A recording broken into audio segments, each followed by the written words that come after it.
This is Wifies, one of the smartest Minecraft YouTubers of all time. Not only does he have a YouTube channel with over 1 million subscribers, he also goes to the most prestigious school in the world, Harvard. Today we're going to learn about how he balances these two incredible responsibilities, his greatest fear, and secrets he's never shared with the world before. Without a further ado, what inspired you to do YouTube? Honestly, I couldn't tell you the reason that I enjoy it, but a big inspiration were these YouTubers that I watched growing up. I feel like that's a pretty common answer, but specifically, Mumbo Jumbo, Popular MMOs, and Technoblade.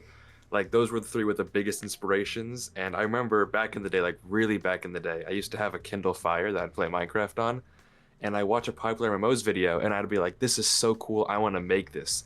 And even without recording, I'd make like a bad set on my Kindle and pretend to Oh, record with no recording software and just like be like, hey guys, whatever. And I don't know, there's just some intrinsic joy in making the videos. Like I literally couldn't pinpoint the reason, but it's just super fun to make oh, for me. So that's why I started. That's how I got inspired. that is so wholesome, dude.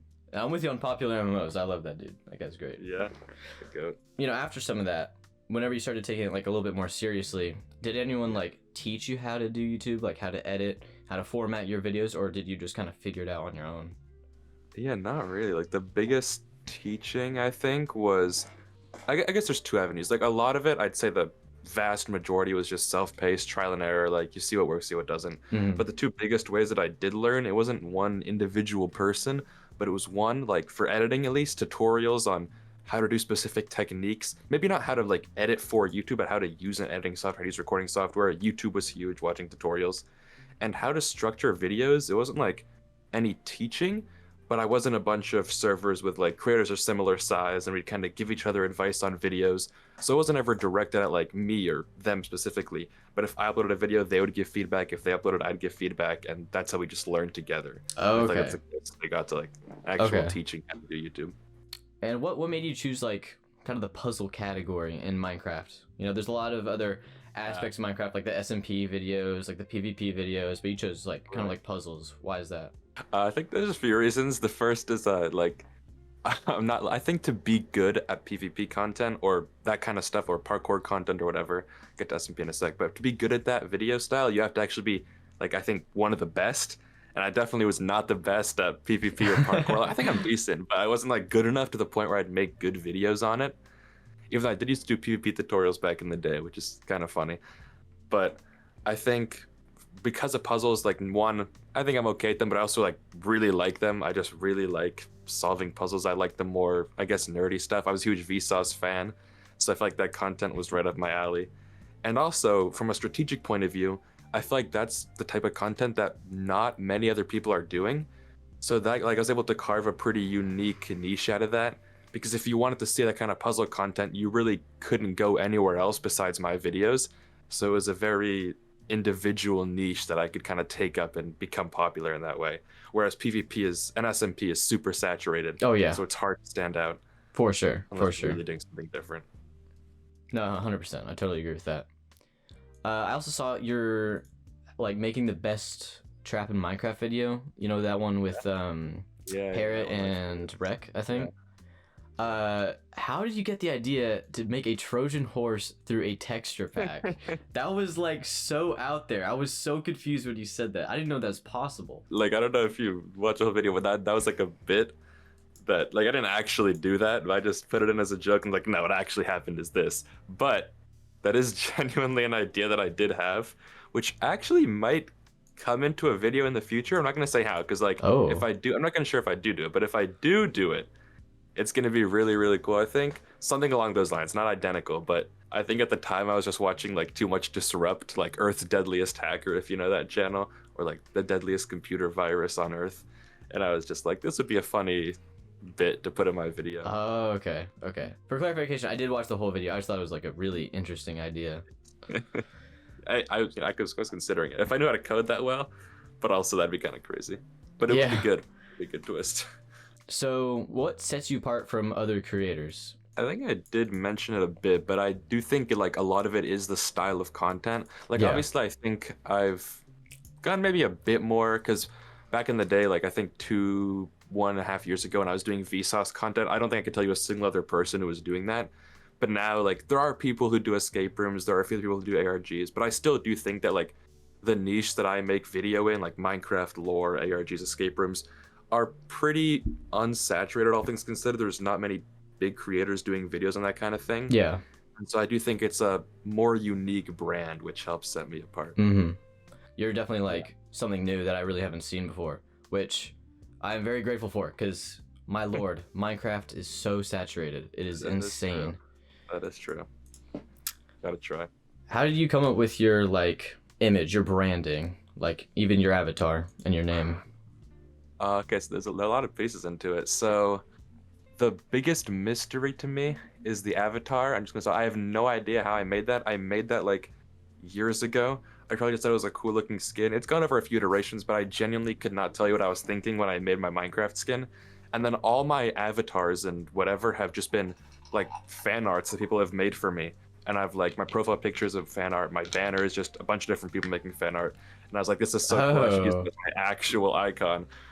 So like all of that comes from my Minecraft skin. Oh, that's pretty cool. Just like a community like coming together to make like your kind of branding, basically. That's awesome, dude. Yeah, that's really sweet. The name is also like I think completely random. If you know NameMC, you probably do.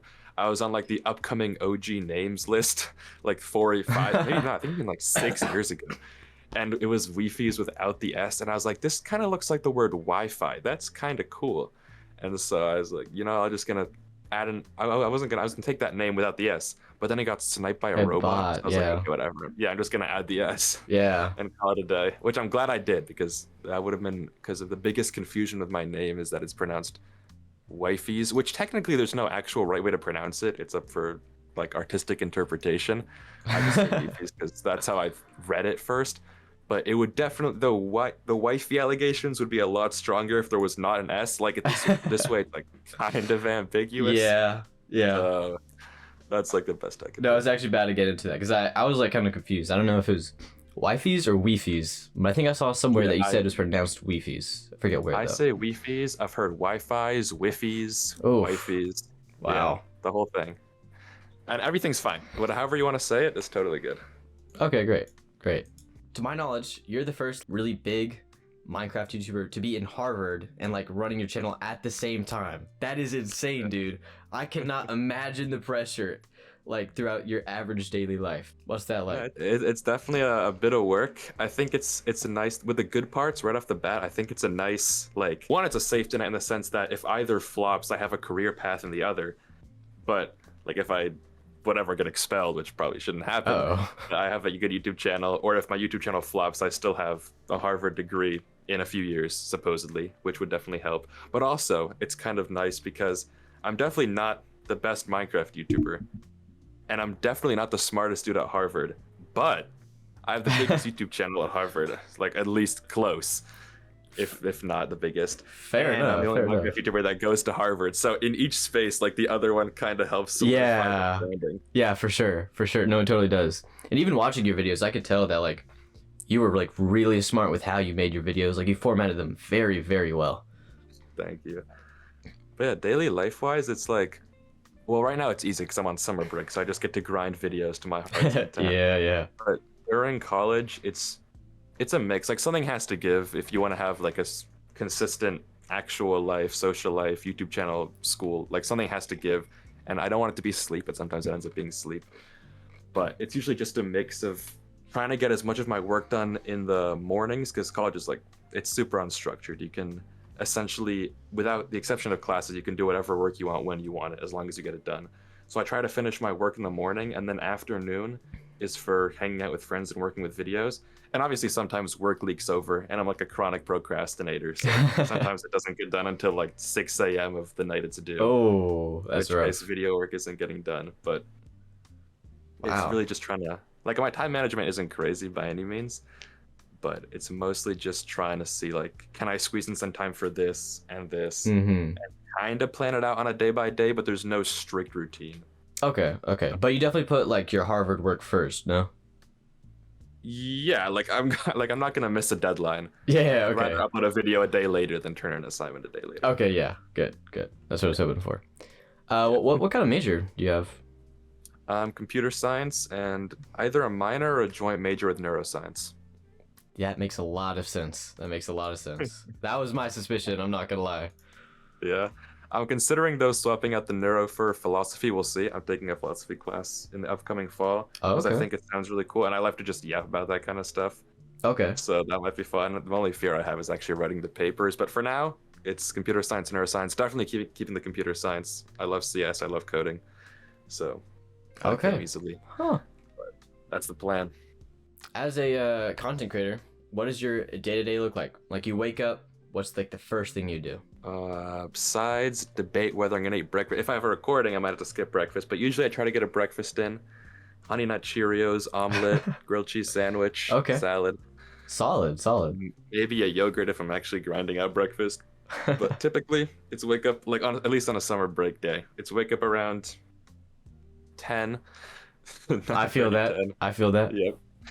Wake up around 10, eat breakfast, and then probably low-key procrastinate and watch a few videos. And I can, this is the best part, I get to brand watching YouTube videos as field research, even if it has nothing to do with Minecraft, because I'm learning the scene. Oh my god.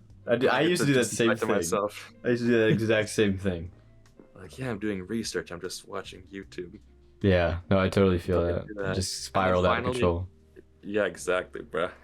And then around 12, I'm like, okay, it's time to lock in, and I start doing whatever work I have to do for either scripting, editing, depends what phase I'm like, depends what state in the video I'm on. Mm-hmm. And then afterwards, eat lunch, go to the gym, go rock climbing, go back to the Oh. video grind, talk to friends, and then usually end the day with some high pixel.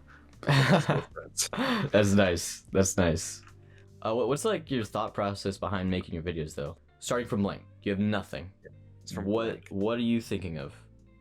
Okay, so definitely number one hardest bit of making a video, I think, for me at least, is ideation. Like, I wish I had a formula for finding good ideas. I've literally gotten an idea that 1 out of 10 for me in a dream. Like, there's no way that I wish I could consistently think of good video ideas, but it's kind of just like, when it comes to you, it comes to you. And I have a document of like 30 videos that I think like, well, realistically, like only 5 would be actually good, but 30 video ideas that are decent and could be videos. And I'm gonna pull from that usually, but if I don't have an idea, which might happen one day, like it's literally just, I don't know, I just sit around and think and hope I get inspiration, but it usually comes to when you're doing other stuff. So ideally I have something to work on. And then once I already have that idea, first thing I do is obviously like research. If it involves research, if it's an ARG, I'm gonna watch whatever videos I have to watch and take notes. If it's like a Minecraft mystery, same thing, and whatever research I need, make a Google Doc for it. And then very like consistent pipeline. It's write the script, record the voiceover, edit the video, then pick music out, and then do thumbnail, which I do think is probably the worst thing I do in my creative process. A lot of YouTubers say this, and I don't follow it, even though I agree, which is to think of like the branding for a video first. Like if you can't figure out how to package a video writing the script, like don't do it. But I do it last. Like I do the thumbnail and title stuff last, which is definitely not good because sometimes I get totally stuck on how to package a video. I'm like, oh, well, I already have the whole video done, but I have no idea how to package it. So what am I gonna do? Yeah, no, I totally agree. I feel like a thumbnail is like one of the most important parts of a video. 100%. Because if it sucks, then like who's gonna like you're gonna get a few clicks regardless, but it definitely helps to have actually good packaging and to plan that out beforehand. Because you also want to structure your hook around your thumbnail, which is some very high tier advice that I don't even follow sometimes.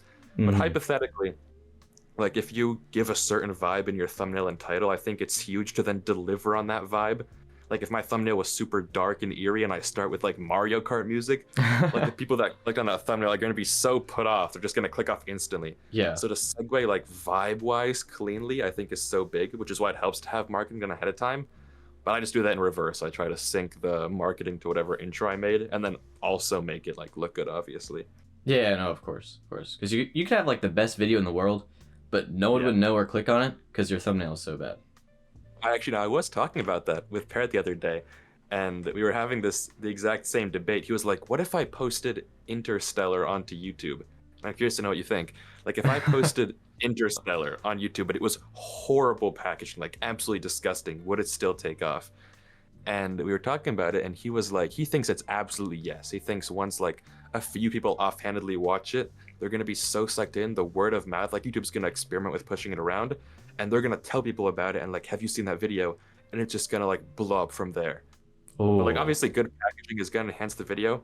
And I yeah. think like also the saying that a horrible thumbnail will never get clicked is such an edge case. Like no video is gonna get 0 views. Like, I Yeah. can't imagine packaging that no one on earth would click on. No, that's true. But- You're right. But I still do think like obviously it's obviously like have a good thumbnail and title. Mhm. But if you uploaded the best video ever onto YouTube with disgusting packaging, it would still do well, but obviously don't try to do that. Yeah, definitely not. That'd be a really interesting experiment though, to upload Interstellar and just like horrible packaging. Yeah, exactly. Just upload a banger with the worst packaging and Yeah. marketing ever seen. Like, would it do well on YouTube? Hmm. And he argues yes. I think it's like, I think that's unrealistic, but I'd probably also say yeah. Yeah. Like an unrealistic edge case to consider happening, but yeah. Yeah, I'd say like it would ironically blow up. You know what I'm saying? Yeah. Yeah, exactly. Like, look at this. That's actually low-key true. Like, once you see that video and you watch it, like, this is amazing, but the packaging sucks. Like, I feel like it'll blow up for that reason because the packaging is just Exactly. so bad. you're like, why is this video so good, but the marketing is so horrendous? Exactly, yeah. Exactly. Whenever you are making your videos, do you listen to any kind of music for inspiration? That's actually a good question that I do sometimes do. When I'm writing the script for the creepy videos, I try to get in the zone and like I put on dark atmospheric music because ideally if like you're actually writing good video, like, you're trying to get your viewer to feel something. And I don't really know exactly like step by step how to objectively do that, but I just try to put on the dark atmospheric like HP Lovecraft music in the background. And write the script and hope that it's like seeps into whatever I'm writing. And I don't know if it works, that's but it's what cool. I do. No, there was this one time like a few years ago where I completely didn't do that, and I was doing research for a video, and I listened to this one Ski Mask the Slump God song for 6 hours on loop while I'm writing the script for this video, and I cannot listen to that song ever again without like getting such strong flashbacks Oh to my writing lord. that script. Which song was it? Do you remember? It was Nationwide No Method. Nationwide No Method. I'll have to take a listen. It's a horrible song for writing a script. I don't know, different time 2 years ago. It's a good song, just not for writing a script. Yeah. I think. No, I feel that. I've heard you talk about the Death Note OST before. Like, I think you used that, and Yeah. that's like one of the reasons why one of your videos did not get monetized. True. That was the best trap video. I was like, I had a vision for that final scene, and I was like, this would go so unbelievably hard with the Death Note OST, but I have to license it or I'll make no money. So I went on this website, Easy Song, and it was like, yeah, this song, because it wasn't on, there's this famous website called Lick, which a lot of YouTubers use to license mainstream songs, but obviously the Death Note OST wasn't going to be on there because it's like American pop songs, it's Yeah. a Japanese OST. So I went on this other website called Easy Song, and they had it, and I was so excited. But it's this whole process, and you have to pay $300 for Oh a my- consulting call, and they're not even guaranteeing you get the Oh my rights. Like, god! I'd honestly pay $300 to get like that's a huge. Like definitely gonna make that back on the video. Yeah. Like I would pay $300 for the rights, but it's $300 to meet with them, and they don't guarantee you get the rights to the song. They'll just see what they can do, quote unquote. Oh which my is like- god. That sounds like a Yeah, scam, dude. Yeah, definitely didn't want to risk it, but like I said, it's something worse. I mean, I don't even know if it was worse. But instead of losing $300, I lost the entire revenue. I'm like, nah, this is gonna be such a fire scene. Yeah. Like, I have this vision. I want to do it. So I probably lost. I don't even know. Like that video banged. So probably like maybe like I don't want to say 6K, but I like maybe like 5K. Yeah, 3 million views. Low-key. Like I probably lost definitely a few $1,000s because I used the Death Note OST, but the scene went so hard and I'm happy with it. And You like know- realistically, yeah. You know what? That's respectable, bro. That's actually really respectable. You know, giving up your money just for the scene. That is awesome, dude. I respect that. For the $30 scene, for the vision, you know, for the art. Of Would I course do you it again? Probably not, but Yeah. No, I don't I think actually was that's. considering it for the video I'm working on right now, but no, I'm just gonna find a song that I can license. Yeah. No, I would too. Definitely go for the money. I'm not gonna lie. But it's a funny story now. If you could go back in time before you started YouTube, Yeah, something you would tell yourself. it's a while ago. It's been, honestly, I'd consider giving myself advice, but also I think there's a lot of benefit in just figuring out yourself, because there's a whole argument to be made. but going viral instantly or kind of not trying to study before, this is like my biggest pet peeve with YouTube, is people saying they're trying to study how to make videos and then like go 6 months like whatever reading. Like I genuinely think the best way to learn is to actually make the videos and have a bunch flop, and then you can learn what makes a video good. Like when a video performs, actually figure out why, because you have real proof. And it's way more applicable than like definitely learn what the algorithm is and a basic on how it works, but to some extent it's gonna like balance off, I guess. Like it's not gonna help you more than a certain point, and making videos is actually huge. So to that end, like I would give myself some advice. Honestly, I might tell past me to maybe consider taking a sponsor, because I didn't. I thought it would ruin the artistic vision of the video. I didn't want to sell out, and obviously like I didn't need the money because I was living at home. I didn't have to pay for anything. Yeah. But Well, we'll talk about that later. I have something on that yeah, actually. okay. But like honestly, I think like it took a while, but I don't think I would have done it differently. I just tell him to keep going. I tell him to believe in himself and keep going, make the videos he wants to make. Because it worked out. I think that is such a good answer. I think Clown Pierce said like roughly the same idea. Just hit record, bro. Just hit record. Yeah. Try your best. Do it. Yeah, exactly. Like it worked out. Like why would I tell him to do anything differently? Exactly. With that, who are like the 3 most influential people in your life? This could be relatives, this could be like other Minecraft YouTubers, friends, anything.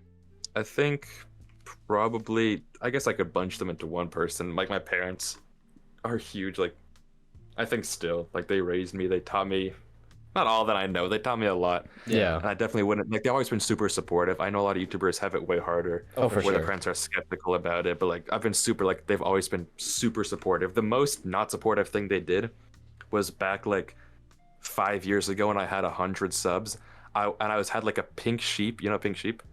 Yeah, we're gonna talk about him later, actually.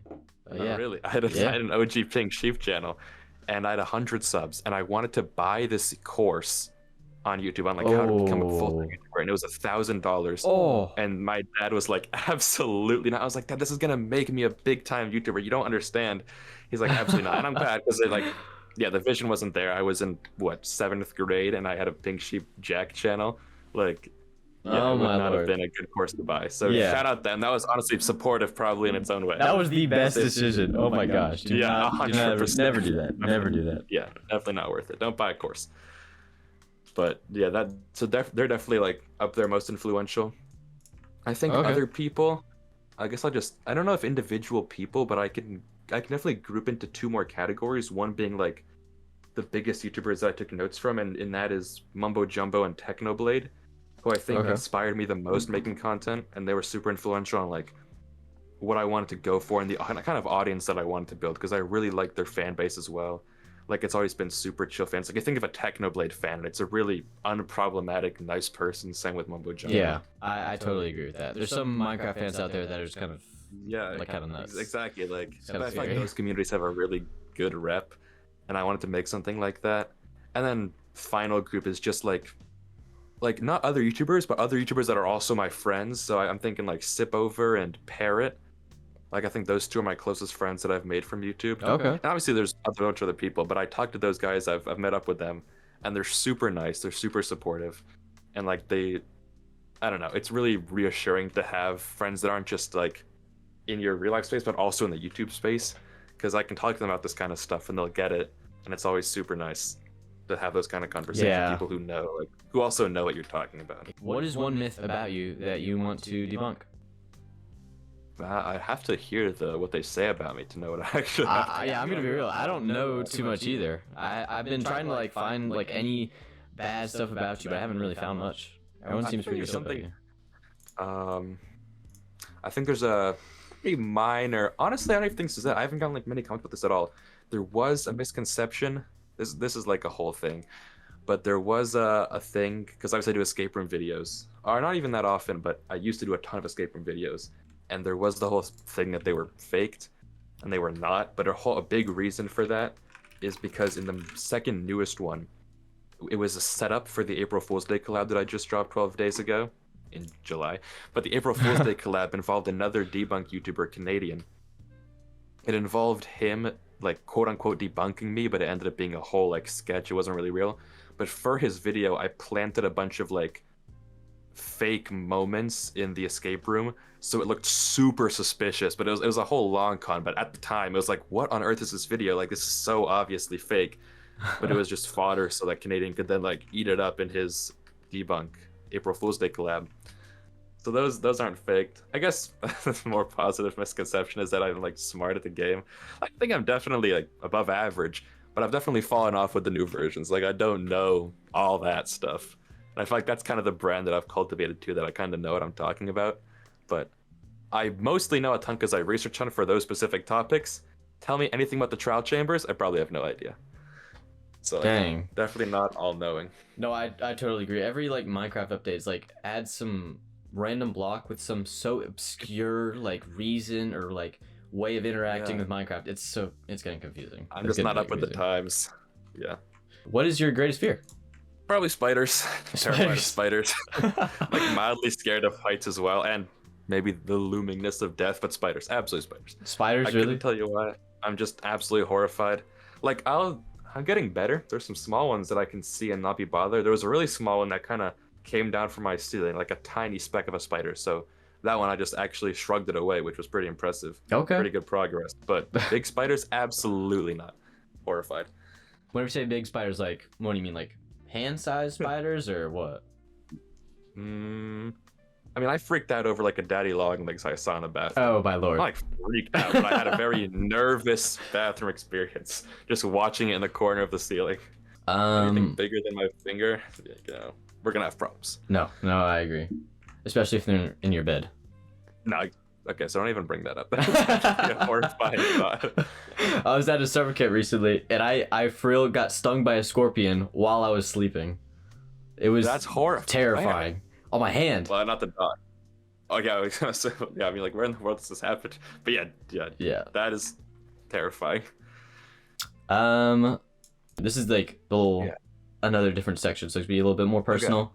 Okay. Let's be 3 facts about yourself that people may not know about. You take your time with this one. I don't want you to be in a rush. No, you're good. 3 facts. I have some. I don't think I've ever said this. I have some Romanian heritage. Like I want to say like half Romanian. But I didn't know that. I don't speak the language at all. But that is part of me. I don't think I've ever said that anywhere.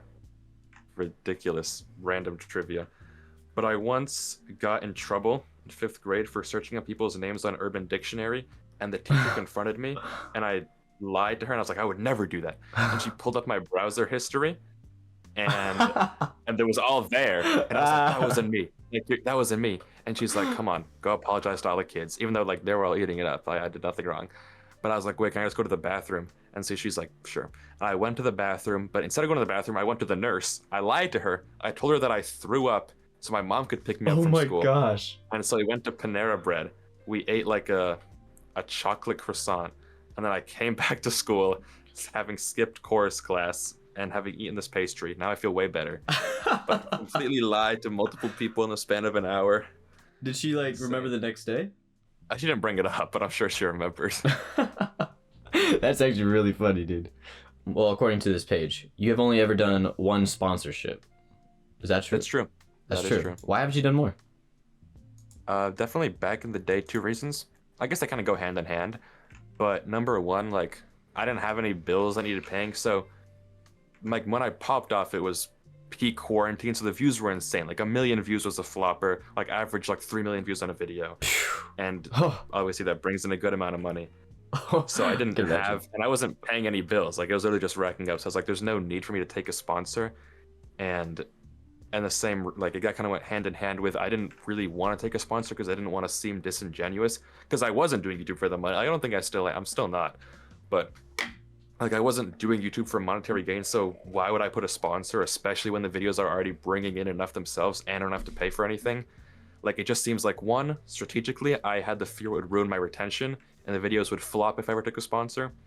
And 2, I was just thinking like there's no point. I don't want to seem not disingenuous, because there's nothing wrong with taking a sponsor, but I didn't want to, like, I guess I had this noble idea of not ruining the art of the video.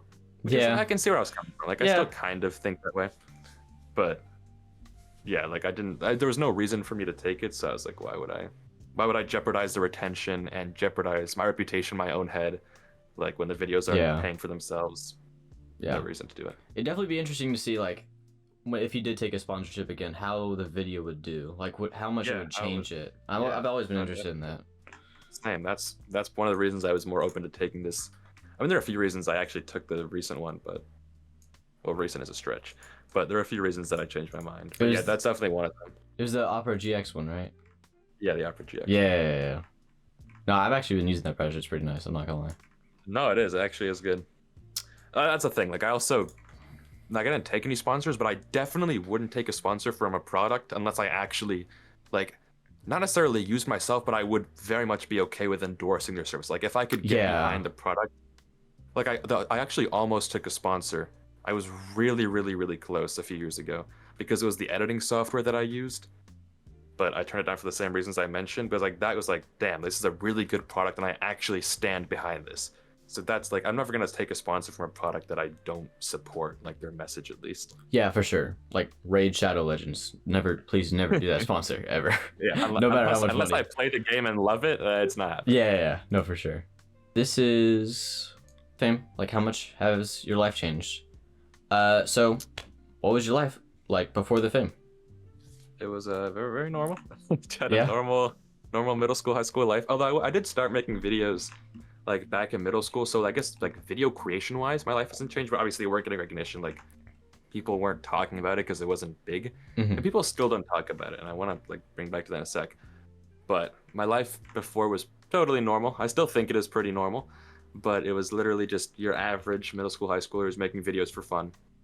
And I got famous. I like blew up over quarantine, which is not like a time where you're talking to that many people anyway that are also online, so it's not like my life changed in that regard. But I do think that how it was changed, like at least socially, and I'm very thankful for this, and I think it is not necessarily like the right way to go about it, I think is how I'd put it. Like, it was not that big of a deal. I've never experienced, like, I don't think I was ever treated differently because I have a YouTube channel, and I think that's how it should be. Like, realistically, I'm just a dude that makes videos, and a lot of people see them. Like, obviously the number is big. Oh, for sure. But, like, everyone was super chill about it. Everyone was like, oh, that's really cool. And then it's like I'm a normal dude, which is great. Like, that's the best way that I think it could have possibly gone down. Some people that, like, this is, I guess the only time it does get awkward is when I meet someone and they knew my channel before meeting me.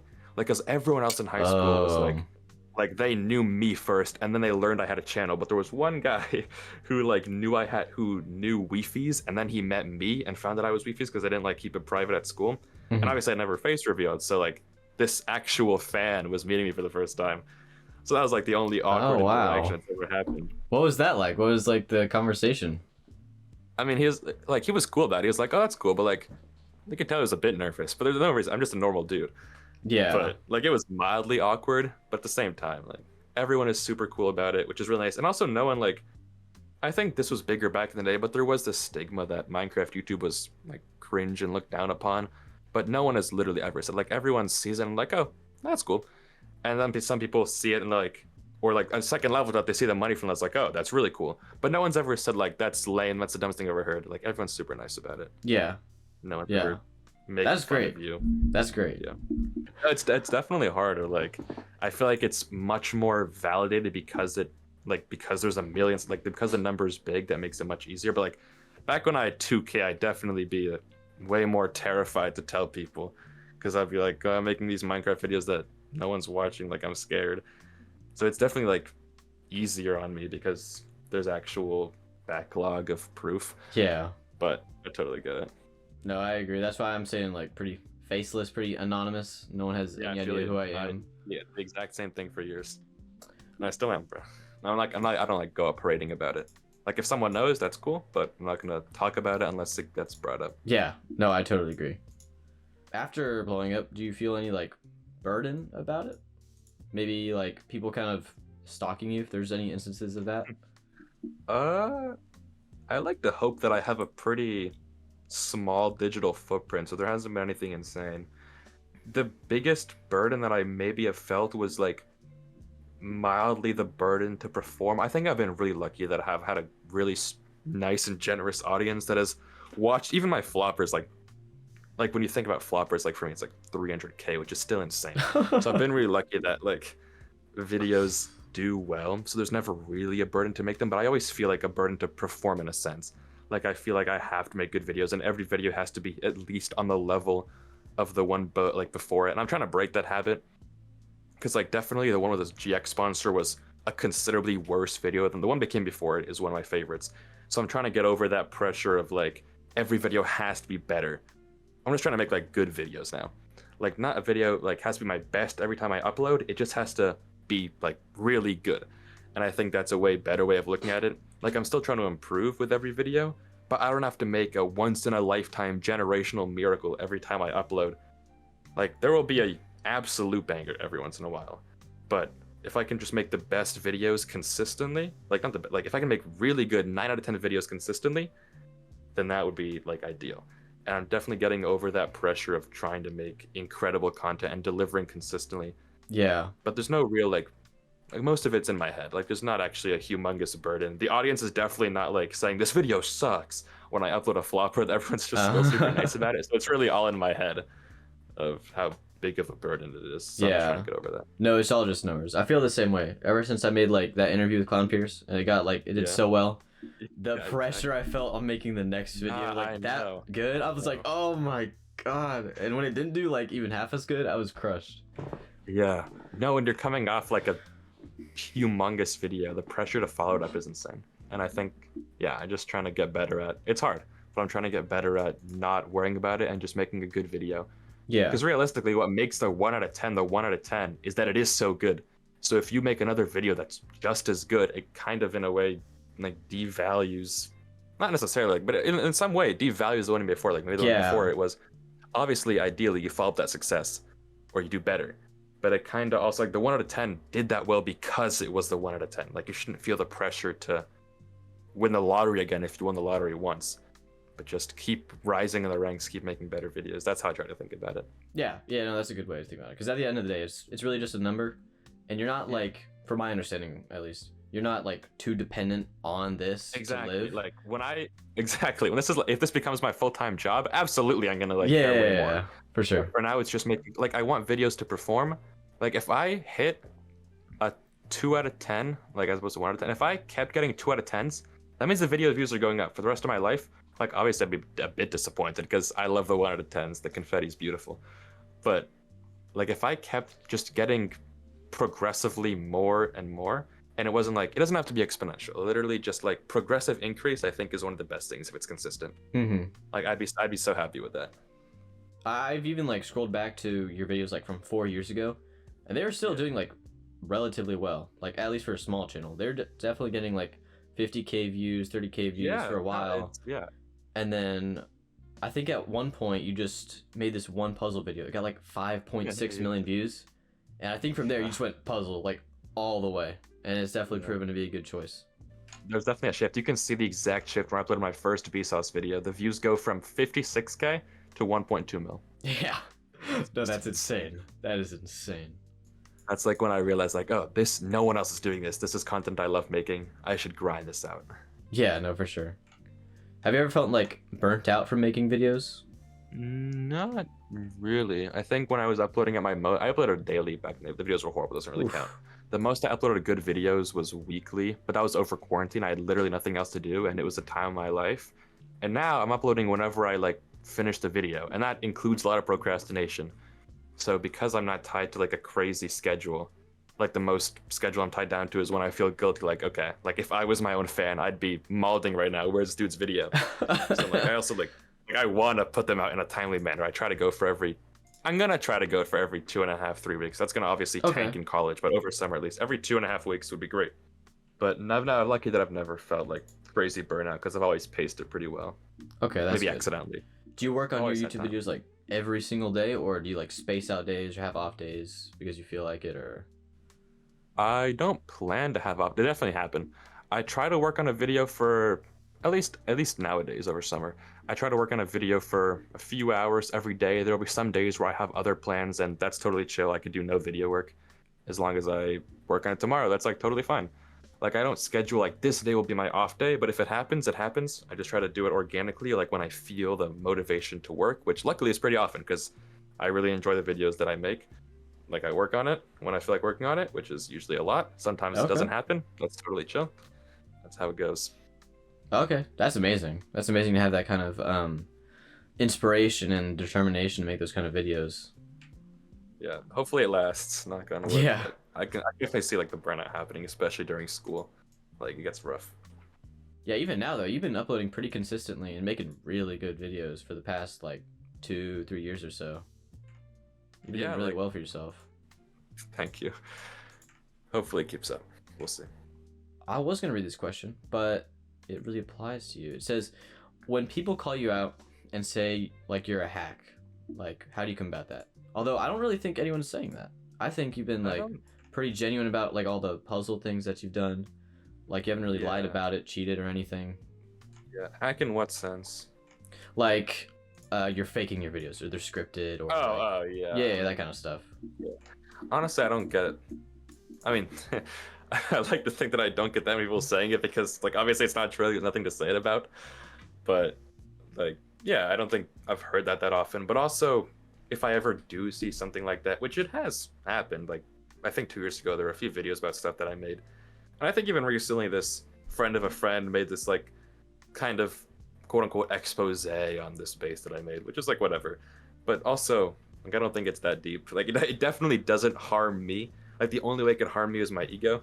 Yeah. So if it's not killing the videos, it's like it's all fun. Like I know there's not much substance to it, so I'm not gonna get bothered. Yeah, as long as you know that like you're doing what is right. Yeah, it shouldn't really matter. It's kind of whatever. And like a large majority is also like it's usually a small minority making these claims. Yeah. So. Yeah, no, most of the community seems to really favor you and think you're like a pretty truthful person, and which you are. Which I'm very thankful for. Like I do really appreciate it. They're very kind. I hope I can continue to uphold that trust. Yeah, it really means a lot. This is somewhat controversial. I've been out of the loop for a bit, so I'm not sure how this is gonna work. But you have a lot of tweets regarding the Dream SMP and YouTubers like Techno, Tommy, George, and Dream. How do you feel about them now? Honestly, like it was a different time. Obviously, back in the day, I really wanted to join. I was a huge Dream fan. Mm-hmm. I'd like to think this is my one ego point that I will ever not brag about, but one point I will ever say. I do think I was the first quote unquote big YouTuber like 3 years ago. I was the first person to rip off Dream and make manhunts. Like when he was doing 2 hunters, I uploaded like a 6 and it was a horrible video. But I think I was the first person to rip him off, which is kind of funny. And so that's how he talked, and I was one of his videos, whole thing. But like, I do think it was just a different time. I was a big fan. I look back on it like kind of a nice time capsule. Like even I have some videos that I uploaded, like the weird world of Dream fan accounts or the rise of Tommy in it. I saw that. And I was like, obviously I wouldn't do that now, but I think it's just funny. Like I was a big fan. I still am. Like I guess Dream doesn't upload, and Tommy. Yeah. I mean, to be fair, I don't watch stuff, and technically, also his upload schedule has been mildly worse recently. Yeah, the GOAT. But I think it's funny. If I could go back and do one thing differently, I featured in Dream's second channel video once, and I was fanboying so hard. Like you can hear me saying nothing the entire video. Like I'm glazing him for the whole video because I was just it was so cool to be in his presence because he was like my idol. He was making the coolest videos on Minecraft. And I just wish that I had been more normal with him. But like also I get it.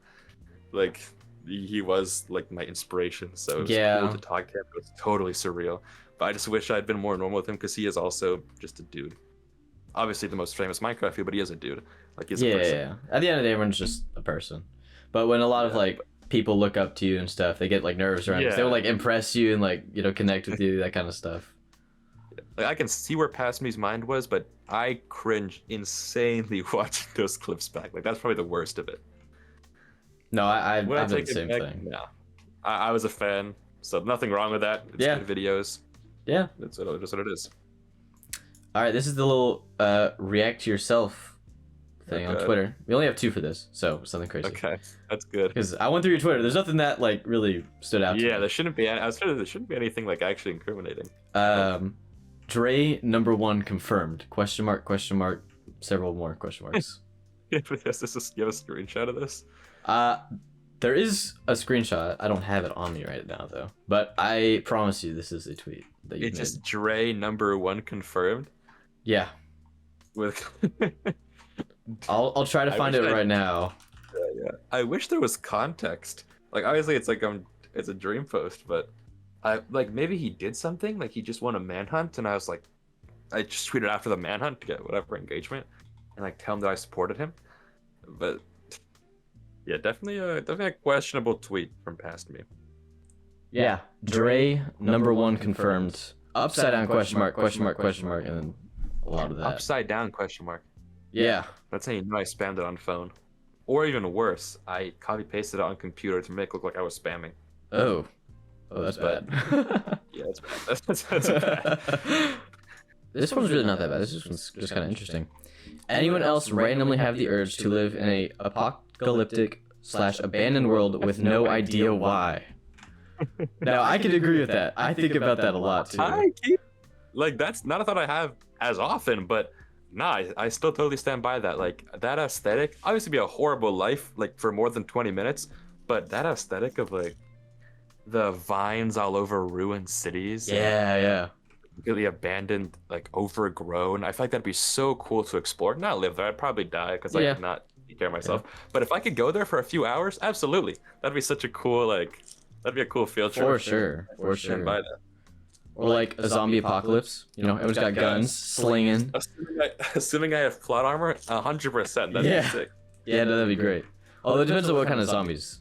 I know there's like the lame ones that are just like chilling, and the other ones that are just nuts, like the berserkers or juggernauts. Yeah, no, for sure. And then here's a little bit of trivia.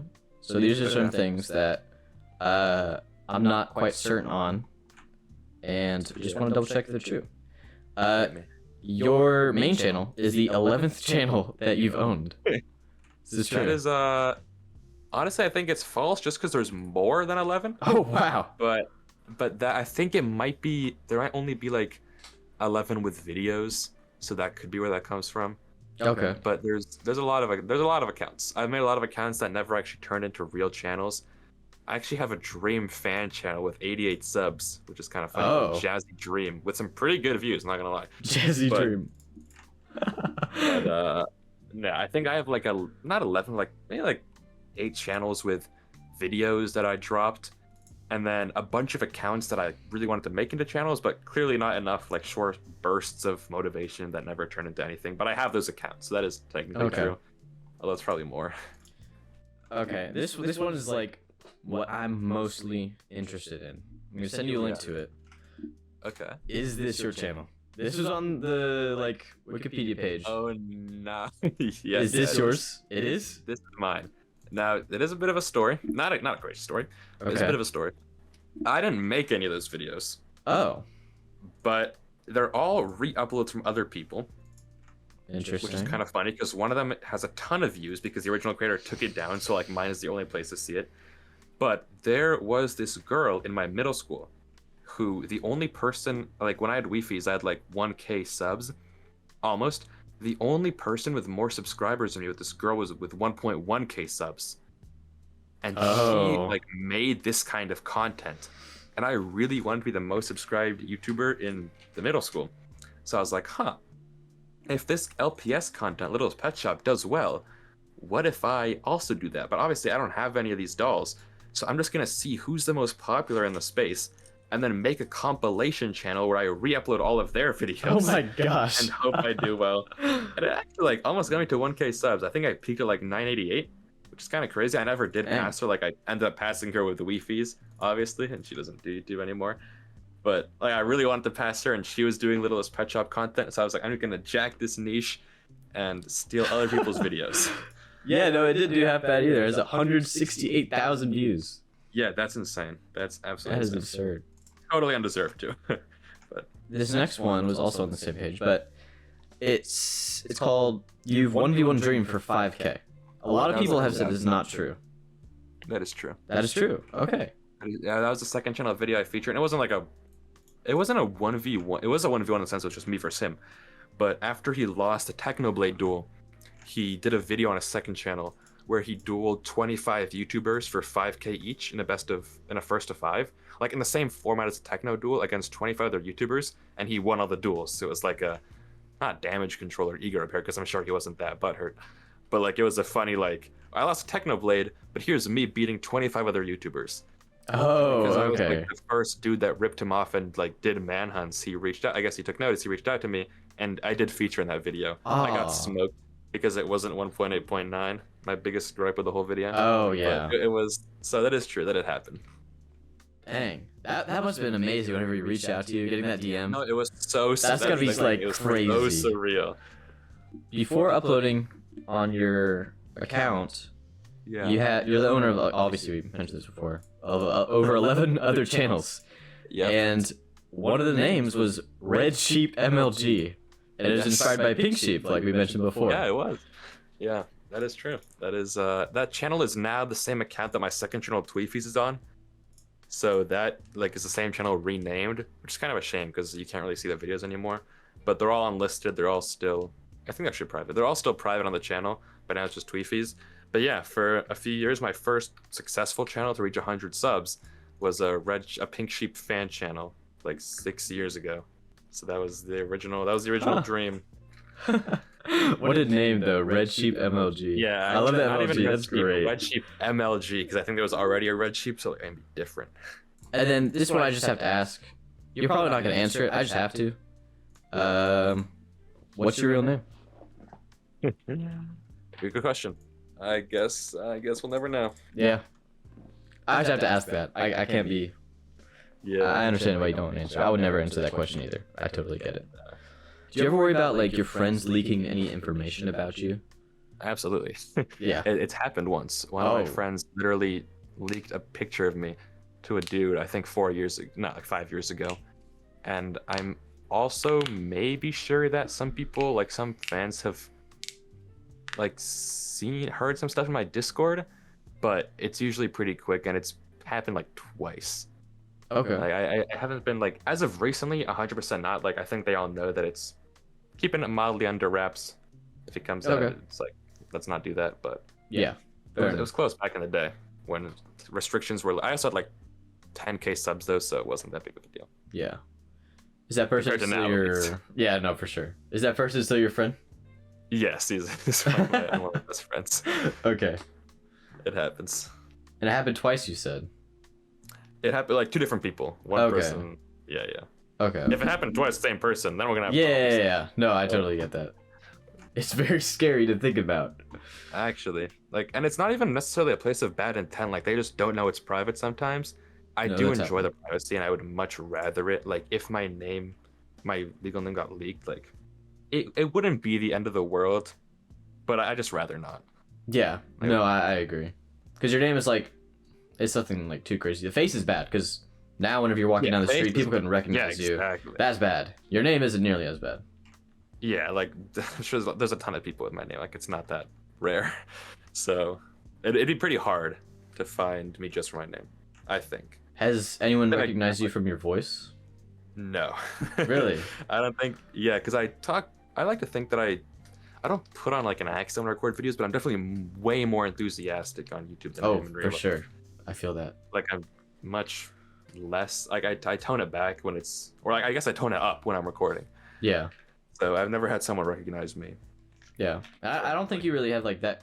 You don't really have a crazy accent either way. It's pretty chill. Yeah, I So- think like you could find a ton of people with my voice. So Yeah. You seem You're like pretty pretty laid back American. yeah, dude, it's just that's how it is. A lot of those people too. So Yeah. All right. Well, I think that is all the questions. Yeah, that's all the questions. sweet. So thank you for letting me interview you. I really do appreciate it. Yeah, thank you Um, for the opportunity. Yeah, of course, of course. It was fun to look at the tweets and regret Yeah. my past decisions. All Have a good one. right. See ya. See ya. Special thanks to Ponk1 for getting me in contact with Wifies. Without him, this video would not be possible at all. Although I did notice his account did get deleted, so if anyone knows anything about him, let me know. Hit me up. My DMs are always open. And Punk One, if you're watching this, send me a comment or a message on an alt.